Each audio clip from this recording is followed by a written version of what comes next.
Good morning, dear students. Now these are the remaining lines of this poem, The Face That Launched 1,000 Ships. वो हम पढ़ चुके हैं कि किस प्रकार से डॉक्टर फॉस्टस ने मेफिस्टोफिलस को हेलन को प्रेजेंट करने का ऑर्डर किया और हेलन आ गई है। और हेलन के आने के बाद उसने उसको किस करने को कहा और उसे लगा कि किसके साथ ही मेरी तो सोल ही निकल के आ गई है। और फिर वो उसको प्रेज कर रहा है और वो अपनी बोल्डनेस दिखा रहा है कि जो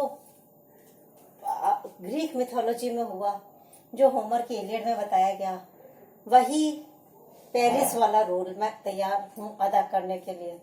और अगर उसका मेनेलोस आता है तो मैं उससे भी लड़ाई करने को तैयार हूँ। और फिर उसको प्रेज कर रहा करते हुए कह रहा है, O thou art fairer than the evening air, clad in the beauty of 1,000 stars।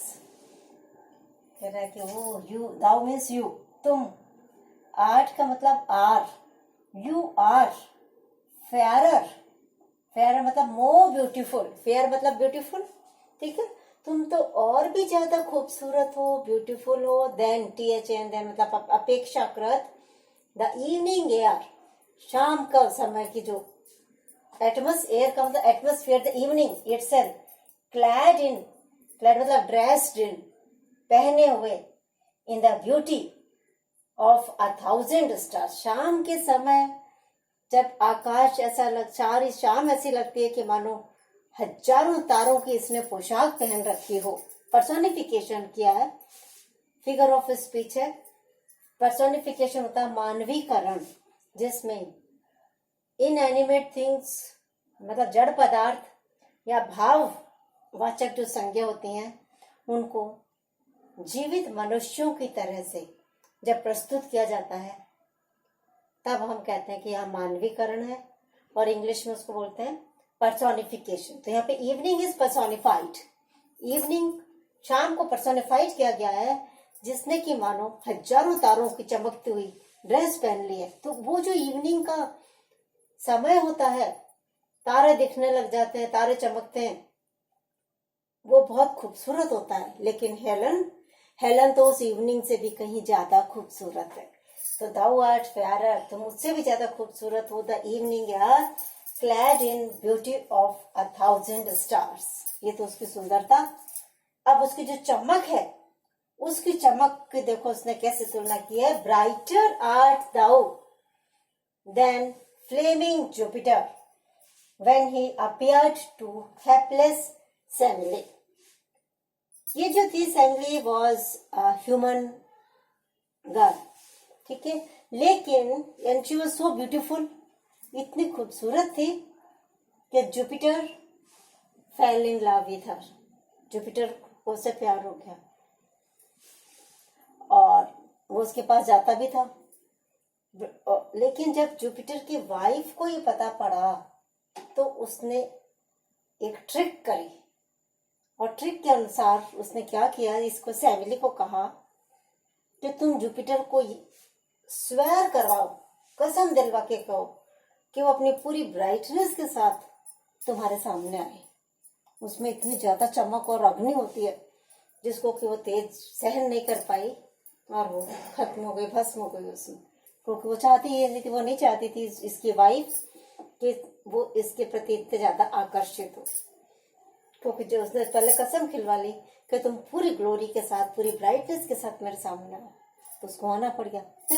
तो वो कह रहा है उस समय कितना चमकपूर्ण तरीके से जुपिटर आया था सेमिली के पास। तो उसी प्रकार से ब्राइटर आर्ट दाउ, आर्ट का मतलब वही आर होता है, ब्राइटर मतलब ब्राइट होता है चमकपूर्ण, और ब्राइटर मतलब उससे भी कहीं ज्यादा चमकपूर्ण हो, चमकदार हो।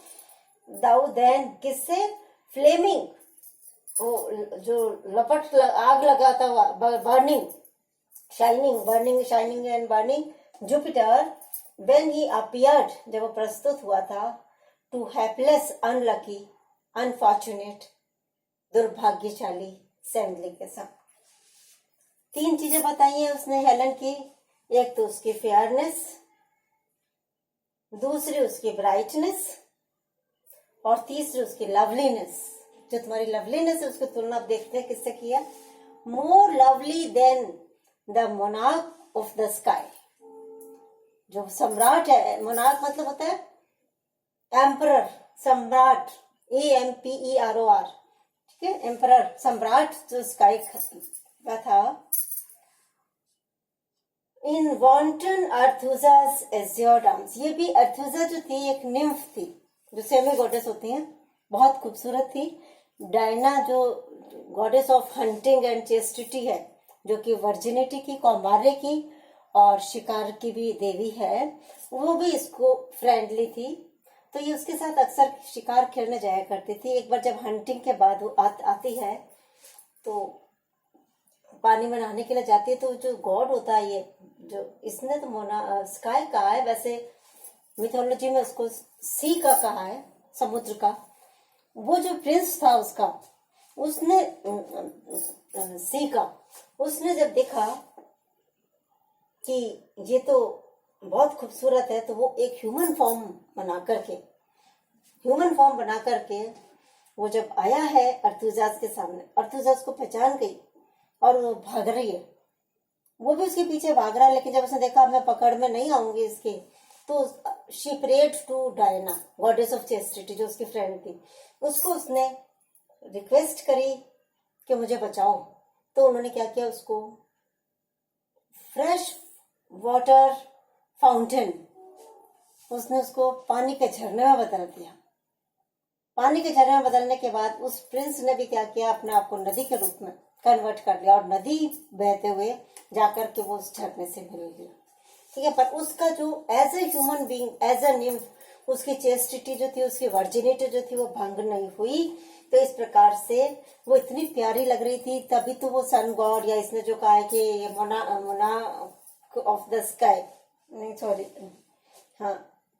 हाँ monarch of the sky, wonton मतलब होता है प्लेफुल, अर्थुजास वो निम्फ, एज्योर्ड मतलब ब्लू आर्म्स, क्योंकि पानी में थी ना, तो पानी के उसके नीली बाहों में।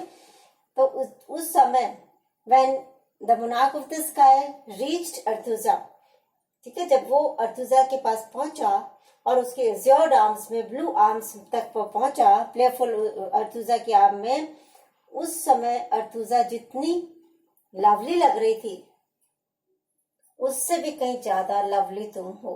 इसलिए चूंकि तुम उस खूबसूरत इवनिंग से भी कहीं ज्यादा खूबसूरत हो, क्योंकि तुम उस फैमिली से भी ज्यादा ब्राइटर हो, और चूंकि तुम अर्थुजा से भी ज्यादा लवली हो, इसलिए मैं तो और किसी को नहीं चुनूंगा। मेरे लिए तो तुम ही बेस्ट हो, तुम ही मेरी बिलवेड बन के रहोगे, मैं तो तुम्हारे ही साथ रहूंगा, क्योंकि मेरे लिए उसमें हेवन है।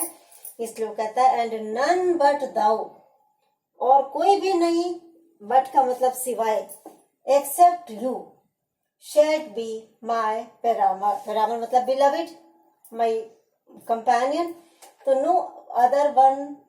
no one else will be my beloved, my companion, except Helen। यहाँ तक आप लोगों को दिया है और मैं सोचता हूँ समझ में आ गया होगा। नेक्स्ट वीडियो में हम नेक्स्ट पोएम करेंगे। Thank you.